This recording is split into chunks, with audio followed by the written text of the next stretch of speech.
Joining us this morning is Laguna board member Danzel Fernandez. Good morning, Danzel. Attorney, good morning, and of course to Billionaire News Channel. Thank you very much for this interview.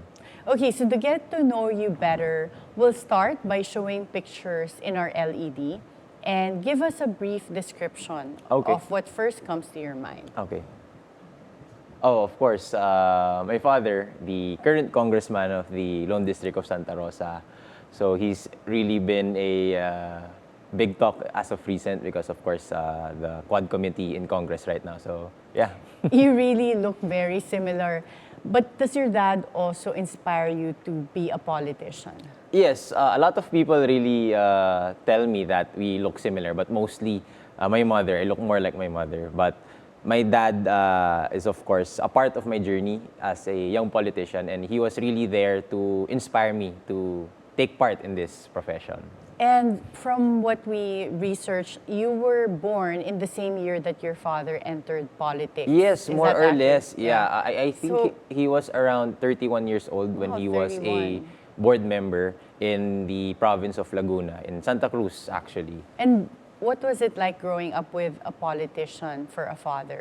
Well, growing up, when I was young, in elementary, high school, it hasn't really synced in to me kasi parang feel ko people were really talking about my dad. But sa akin, it was like, yeah, okay, not much of a big deal. But growing up, later in the latter years of my life, parang talagang a lot of people are talking about my dad. So something's really up. And I believe he's making big strides in the political field. So people really look up to him.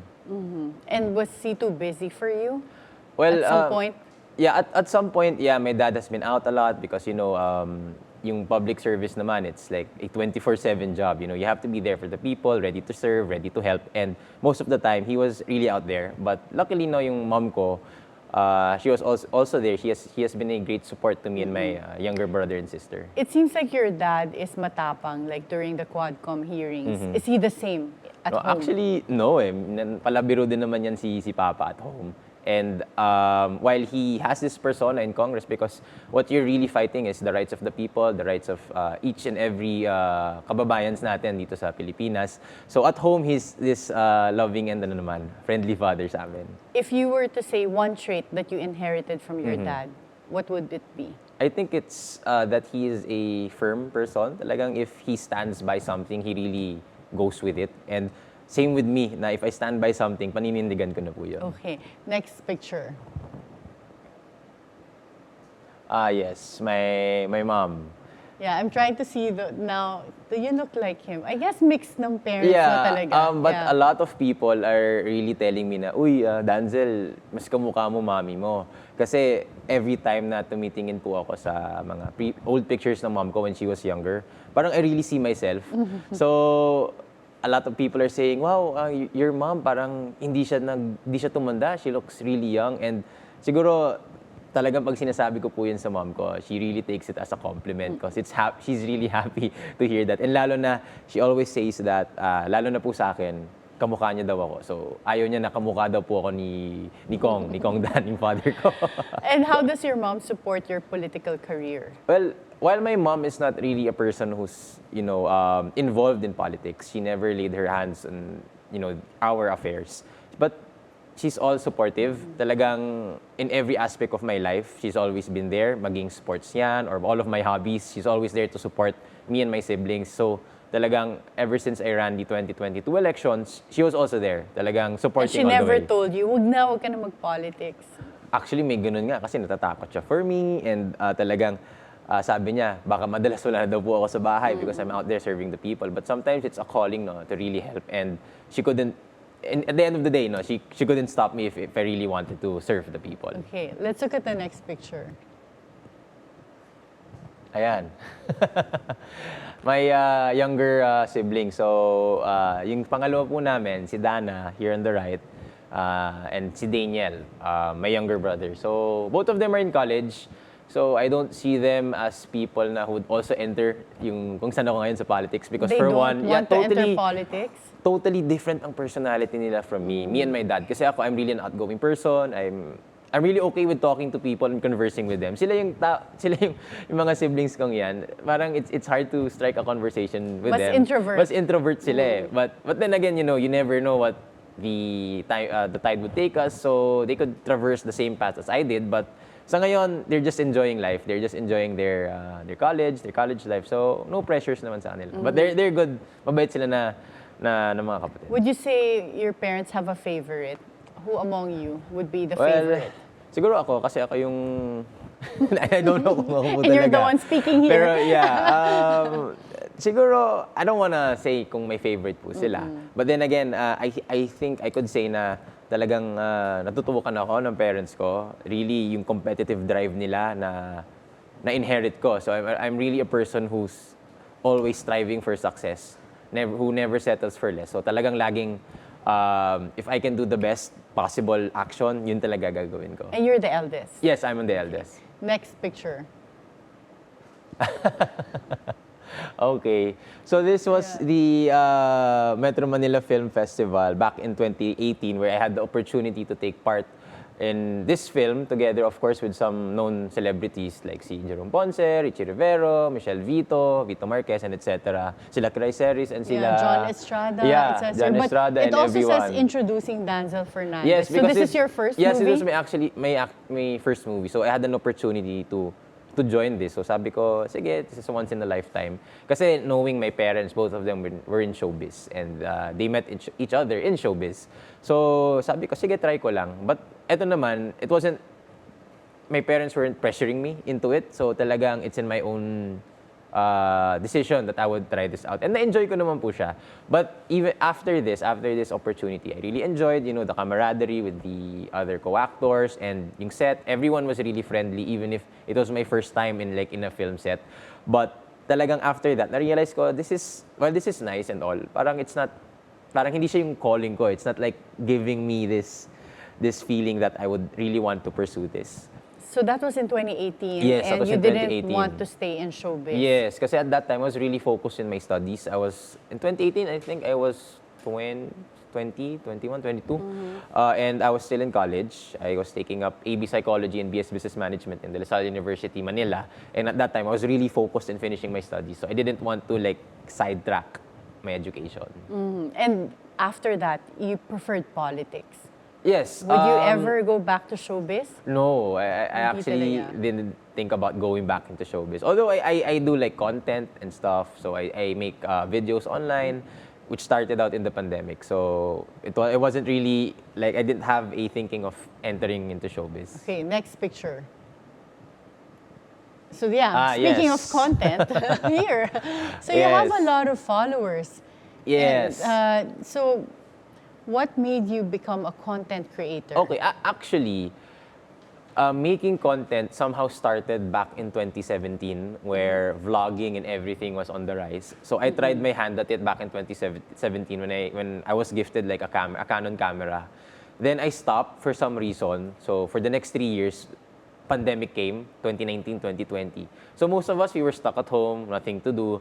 So naisip ko lang, since at that time, TikTok was slowly booming. So sabi ko, I would try to make short form content. So I delved into gaming, into content creation, specifically on tech reviews, etc. Until na-enjoy ko. But now, being here in politics, I've been using the things that I learned in making content and applying it to my political page, which is here on the far right side. Yeah. And so if you become congressman, will you continue to create content? Yes, because honestly, what my dad has been always telling me, that before, during their time, all of these issues were not really into mainstream media. Not every ordinary person knows the issues or what are the local or national issues that they're trying to discuss. So parang ito na yung opportunity nila to show them the job that they're doing, and through social media, we could really expose or show the people that this is our job. So ito naman talaga yung natin the public office is a public trust. So it's really necessary that for the people to know ano ba talaga yung ginagawa ng mga kongresista natin sa House of Representatives sa Congress. So at the moment, do you also include content that involves your dad? Somehow, actually, most of my content right now, I also have a separate TikTok for my political page. Mostly, I share yung daily life ko as a board member and another aspect of my life being a law student in San Beda. So you're also a law student? Yes, I teach in San Beda, but in the Masters of Law program. So really? pag naging lawyer ka na, pwede na kita I'm currently a third-year law student sa San Beda College, Alabang. So that was really a path that I made a decision personally. My parents never pushed me into becoming a lawyer or studying law, for that matter. So you're going to be a law student by the time you enter Congress. Won't Yes. you have difficult, if you should you win, but won't that be difficult to balance law school and being in Congress? Because when I was a law student, I really had no time for anything else except Well, studying. everything has its pros and cons. And for one, I really decided that law school is an aspect that would help me in my candidacy for one, and also when I'm given the opportunity to be part or become a member of Congress, the things I learned in law school really would help. Kasi talagang they show you the process, relevant jurisprudence, and relevant substantive laws that the House really enacts. So talagang, I really love the law. So talagang, ang saya-saya na this is like an aspect of my life where I get to apply what I learn. So while it's really hard to juggle, but I think this proper time management would How do you so handle well. bashing on social media? Because you have so many accounts. Yes, that's true. There are still, bashers and all. Talagang hindi naman mawawala yung mga bashers po in any aspect of your life. Siguro akin, sometimes I just think of all of the good deeds that I really do and all of the people who believe in me. So yun yung pinangahawakan ko. So I don't really tend to interact or communicate with bashers for as long as alam ko na yung ginagawa ko is really true. I won't really doubt myself. Okay. Next picture. Yes. So, she's my girlfriend. Ano na kami, going on 4 years, 5 years. You seem to be married because No, you no. share the same No, surname. actually, I'm joking. no. But yeah, you do have the same surname. Yeah, we have the What same a surname, coincidence. but it's just a coincidence. Nag-check naman po kami, we're not entirely related. And nakalagay naman sa law natin, di ba? If you're gonna get married, it's within 6 degree of consanguinity. Yeah. So you're not related not at all. related at all. So Okay. safe. And Yeah. is she also a law student, content creator? She's actually a chemical engineering student in De La Salle University, Manila. So, gagraduate na siya soon. So, yeah. And she doesn't mind that you're entering politics. Actually, no, it's really hard, especially sa time. Most of my time is really dedicated out there sa people. Kumbaga, minsan sinasabi ko sa kanya, yung date time namin is kasama na if I'm going around the city. So ang parang date niya it's would like be, hitting pag-ikot. 2 birds in one stone na eh. Ganun na po yung nangyayari. Okay. But at least she's very supportive. Yes, so let's definitely. Let's talk about your political career. You were, for the first time, a board member in 2022. That was the first time you ran. Yes, this is my first time, yes. Why board member? Some people would Yeah. choose to start their political career as councilor. Yes. I think you would think that when you enter politics, you would start like somewhere in the low level, either a SK, then barangay kagawad, then a barangay captain, then head into the sangguniang panglungsod, which is the city councilor. But at this time, when I was really at the end of my college life, I was really deciding of entering politics, and then I came into this decision that maybe I could enter board member because every time na umiikot po ako, people would be like, ano ang board member? Ano ang bokal kung tawagin nila? So there wasn't really any proper awareness. A councilor would be most commonly known by the people, but board members were somehow underappreciated, I think. So sabi ko, would this be a good entry point? But since my father being a politician, I asked his advice, and he said that would be a good position to enter as a start. Since being a board member, it's more of overseeing the legislative processes of councilors. So parang you're... So you don't entirely pass the ordinances, yes, but you're just overseeing. less involved with the LGUs in the city. So it's more of an overseeing matter. So when an ordinance or resolution is passed in the barangay level, city level, it also goes to us, the Sangguniang Panlalawigan. So kami din naman po yung nag-a-approve, and kami din po yung gumagawa ng mga committee reports regarding these ordinances. And with your 3 years as a board member, what was your biggest accomplishment? Well, so far, people would say, you're so young, yung political career mo, only 3 years.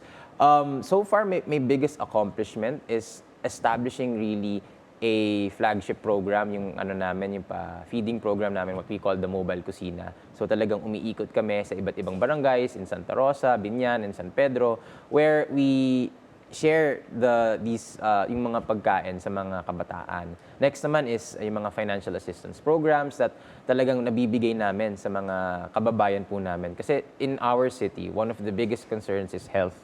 And a lot of people would always approach me because kailangan talaga ng tulong medikal, they have these sicknesses, they have this disease, and talagang bukal sa loob ko na tulungan sila with that. And do you feel that with your 3 years of experience as a board member, that's sufficient for you to be prepared to enter Congress? Like I said to you earlier, Attorney, I'm a type of person who never settles.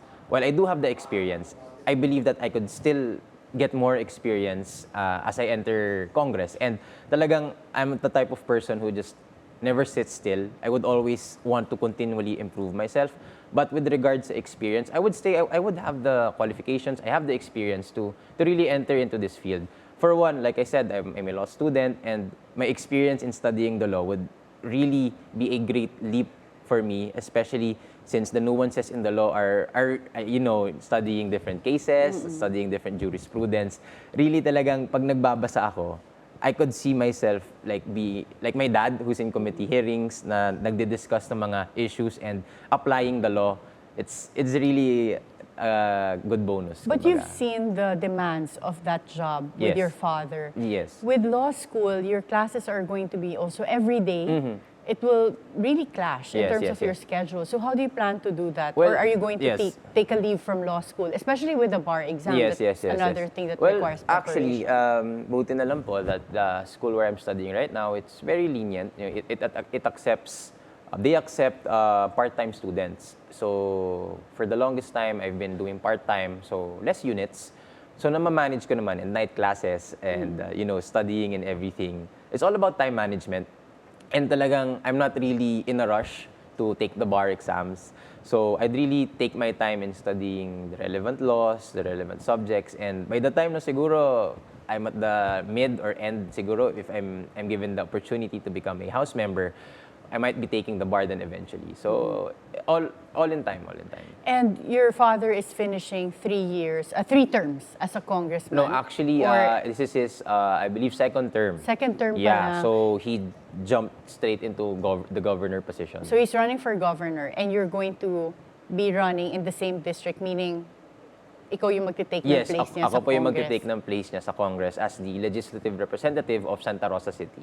So if you end up winning in Congress, do you also see yourself as being part of Quadcom hearings and taking the same committee that your father had?